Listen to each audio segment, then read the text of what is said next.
அஸ்ஸலாமு அலைக்கும். நான் இப்போ பண்ணிகிட்ருக்கிறது எனக்கு வந்திருந்த 1/2 kg சாக்லேட் ட்ரஃபிளோட ஆர்டர். ஃபர்ஸ்ட் என்னோடய ஸ்கூல் கிளாஸ்மேட் எனக்கு வாட்ஸ்அப்பில் மெசேஜ் போட்டிருந்தாங்க.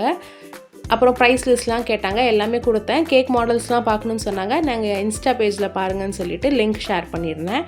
அதுக்கப்புறம் அங்கேருந்து ரிப்ளை இல்லை. அப்புறம் பார்த்தா நைட் இன்னொருத்தவங்க மெசேஜ் பண்ணாங்க, இப்படி அவங்க சொல்லி நான் மெசேஜ் பண்ணுறேன், இப்படி கேக் பண்ணி நீங்கள் அவங்களுக்கே கொண்டு போய் டெலிவரி பண்ணிடுங்க அப்படின்னாங்க. ஸோ நெக்ஸ்ட் டேக்கு கேக் கேட்டிருந்தாங்க. 1/2 kg சாக்லேட் ட்ரஃபிள் கேக்கும் இது கூடவே 5 ரோசஸ் வாங்கி பொக்கே மாதிரி ரெடி பண்ணி கொண்டு போய் கொடுக்குறேன் அப்படின்னாங்க. இது வந்து மிட் வீக்கில் இருந்ததுனால எனக்கு வந்து ரோசஸ் கிடைக்கல லோக்கல் மார்க்கெட்டில். அப்புறம் பக்கத்து ஊருக்கு போய் வாங்கிட்டு வந்து பொக்கே மாதிரி ரெடி பண்ணி இவங்க மார்னிங் 11 o'clock டெலிவரின்னு சொல்லியிருந்தாங்க. கடைசியில் ஈவினிங் 7 o'clock தான் ஓகேன்னாங்க. அப்போ போய் டெலிவரி பண்ணோம்.